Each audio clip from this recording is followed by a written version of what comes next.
Hey girl, I want to catch your wave, and welcome back to Finway Productions. For today,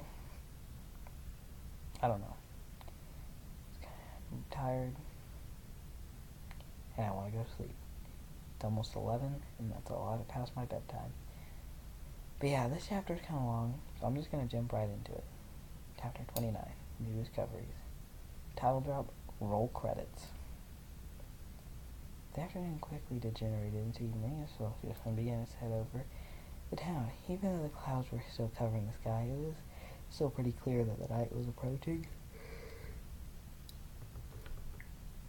Because of a layer of gray that covered the sky. It became darker than it usually would when the sun was visible. However, it didn't really matter that the ponies on the weather team didn't begin clearing up the sky yet. All that was on her mind was a sleepover she was going to have with Susan. As she went over to her house, they sat out on her back with some things she would need. She couldn't help but smile to herself. She didn't know if this was from the anticipation of the night or from how her day had gone. She was happy nonetheless. She got to her friend's house. She knocked on the door lightly. She was greeted by her parents and was told that Susan was in the backyard. I quit yawning. I know that's only 2, but I've yawned like all night so far. The light wagon making her way through the house in the backyard where she saw her parents' home. She's sitting on the back patio of her home, working on her scooter that had been broken for the past few days. Now that her mindset was clear and her thoughts were back on track, she was able to properly disassemble and reassemble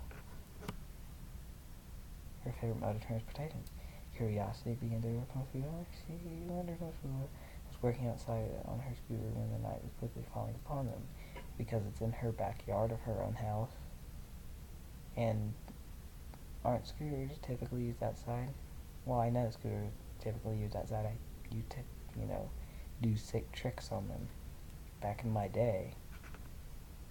When she reached the back door, she opened it and immediately caught the attention of her friend.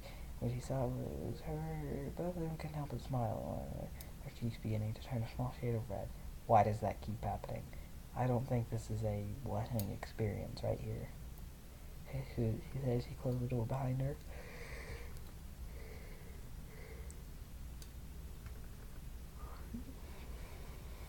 Why do I keep yawning? And also, I'm sorry if my mic's getting kind of loud. I got it off Wish. And people are going to make fun of me, but yeah, I bought it off Wish. It's really loud, too. That was loud. I bet you guys could hear that. Hey, Lou replied as she put her socket wrench down. And with a flick of her spun the wheel she had just replaced, making sure it was on securely and where it was supposed to be. I see you fixed your scooter finally, said the white Shelly. She sat next to her friend. Yeah, finally, she replied.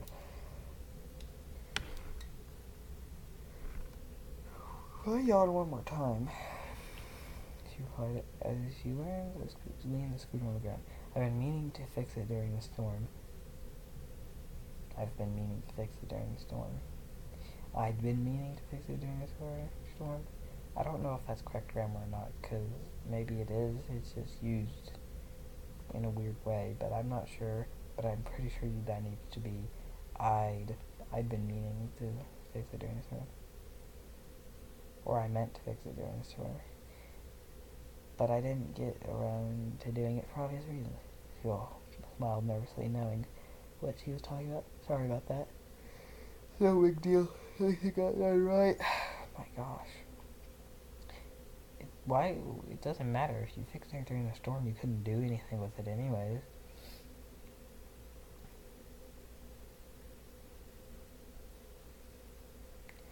She was on her way and putting the scooter away in the shed behind the house, where when she came back, she sat next to her friend, and she fished her for something to say. However, the voice only brought the answer. Why are you outside when it's almost nighttime? She has a small flicker smile on her face. Scooter blushed. Why this again? Again, this is not the time for that question. I mean, that to happen. Rah! Okay, we're just gonna move on. As she looked up at the sky, well, since I was cooped up in the house for the past few days, I thought it'd be nice to get a little fresh air. I was hoping to do a bit of stargazing when I was finished, but the skies had begun to clear. Now, my chest just started hurting. I think I'm fucking dying. Finally, Mom, she said that would have been nice. It's ow. No, that's probably not good, but we're gonna push on here. If I just bear with me here. After that, the two of them sat in silence for a while, both of them a little unsure what to say next. They sat next to each other as the sky slowly got darker and darker. Backlight quickly came on, starting both village for a moment, startling. Having been slightly scared, the two of them couldn't help but giggle at each other in their own embarrassment. Ow, but give me a second. Okay. Laughing died down for that. Something that she didn't expect her to ask in the moment. How do you think everybody will react to us and our relationship? She all looked at her friend, unsure of what to think about the question I was asked. She looked at the ground as she tried to run some scenarios in her mind. However, she couldn't think of a single one that was good, or at least better than what she had said before. There's a small way of avoiding answering. She asked, "How do you think they'll react?" Philly smiled, knowing that she was reluctant to answer first. Deciding to give in, she said, "I think it'll be alright once we tell them. It won't be a big tragedy or commotion like you're afraid it'll be. They might even be happy for us, or glad we're together." "How can you be so sure?" Philly asked. "How do you know everybody won't laugh at us or call us names or something? How are you so sure everything will be alright?" She lowered her head in small shame. Directing her attention to the ground. It was in that moment Miss Wheeler took the hint that she had done something she prayed she hadn't.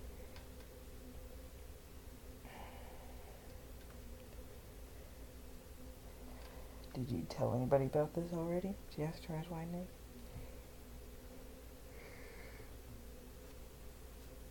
So this video is going to be longer than it needs to be, for one, because I'm yawning, and two, because I gotta take breaks, because, ow, my chest hurts, and, yeah, something's probably wrong. Probably having, like, a stroke or something, who cares, though.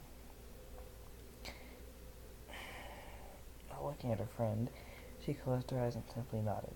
Then she said in a quiet whisper, "I told Apple already."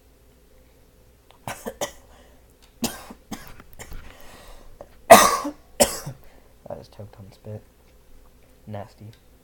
My feelings' heart began racing. Ow.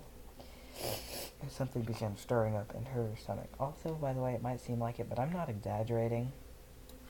It really hurt.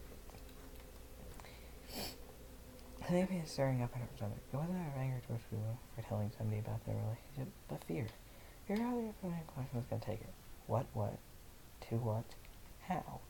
She tried asking, unable to get the words out. Knowing what she was about to ask, Wheeler said, "I know we agreed that we wouldn't say anything until the time was right, but she had every right to know." Finally able to get the words out, "I don't mind that you told her, honestly. I expected that you would." Okay. But how I was going to ask, how did she take it? How did she react? As the question left her mouth, she braced herself for the worst, thinking that their friendship would be over and their trust destroyed. However, Wheeler couldn't help but smile. "I already told you, sweetie." Slightly confused and a little dumbstruck. Big word. One second.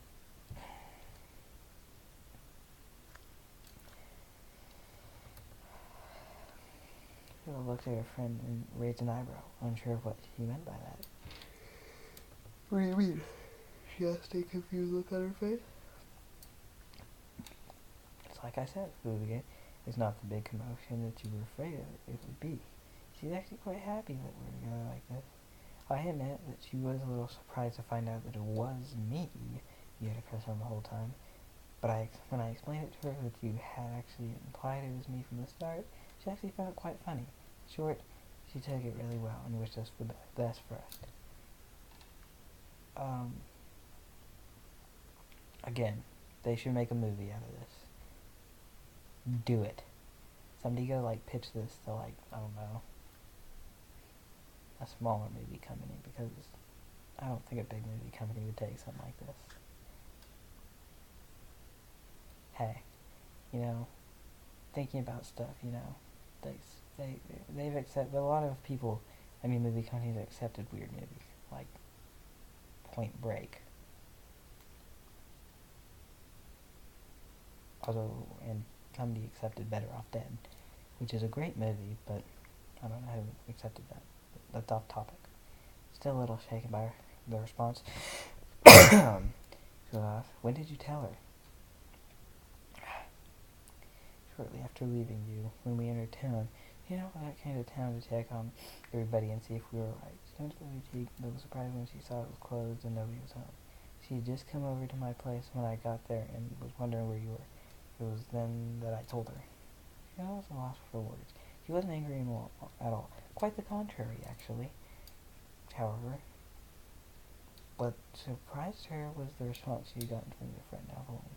She expected her to go crazy in some fit of rage when she found out. Never did she expect something like that. She'd be so supportive of her decision. That's kind of odd. Her thoughts were instantly cut off when she felt something warm rubbing the back of her neck. Okay. Bringing herself back to the present, she was surprised to see that smooth muscle against her neck, a slightly worried look on her face. I just blew into the mic. I'm really sorry. That probably is really loud. I'm sorry I did that, telling her without consulting you. She apologized as she continued to know that. I just felt like she had everybody should know this. No, it's alright. Quite alright. Should have put that in there. Said the wife feeling. I'm not mad. It's just that I didn't expect that you'd be so supportive of it. That's all. I'm not mad at you, honest. She looked up at her friend and said, if it helps at all, I told her not to say anything to anybody, and that we would tell them when the time was right. That way, we don't have to worry about anybody else finding out before we're ready. I'm losing my voice, I think, too. Maybe I actually am dying or something.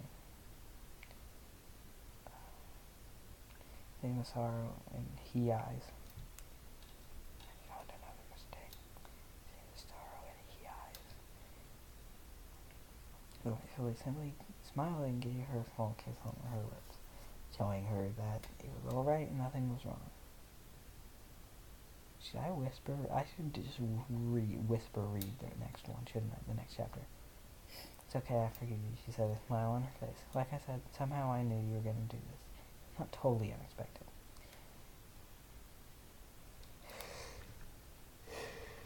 So do you get like a yawn counter going here? I need to quit. I don't want to, but I just can't help it. This was really playful this night each again. This time a little bit longer.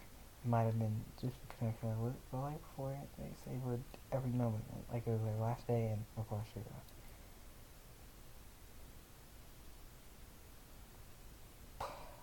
pretty young for stuff like that.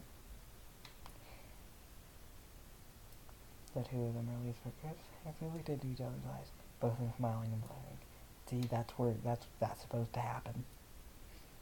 It was gonna take some getting used to, but they knew they'd get used to kissing one another soon enough. Then something close to his eyes, directing her attention to the sky. When she did, a smile came across her face, and she said, "Oh my gosh, look! Now my neck hurts." That's a neck. So slowly directing her attention to where her friend was looking. When she did, her eyes also went wide. A smile intensified as well. A small patch of clouds had begun to dissipate, showing a small portion of the sky. Because of course it did. Not only did it show some of the stars in the morning sky, but also the moon in all its glory. Because of course it did. If either of them didn't know any better, they could have sworn the clouds were forming in the shape of a heart, as it slowly got wider and wider.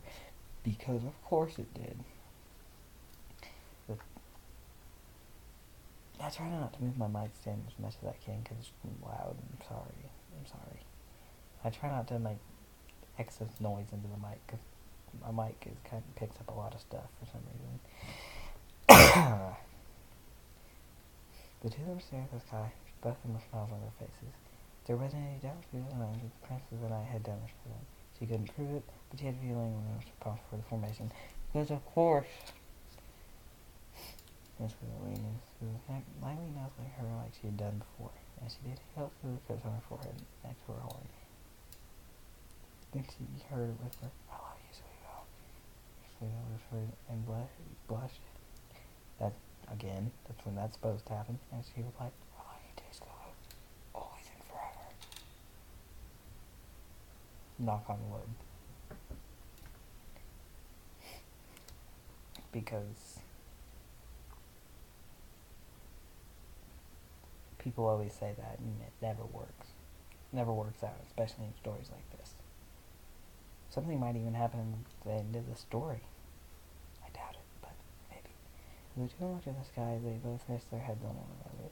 A feeling of relief had rushed through his body. Now that her best friend knew about them and was completely supportive of them, however, there was still a small part of her that lingered with worry. They were so already and everybody else. You would find out about the being together. However, she decided not to think about that now, but instead focus on the moment. The then and now. The then and now.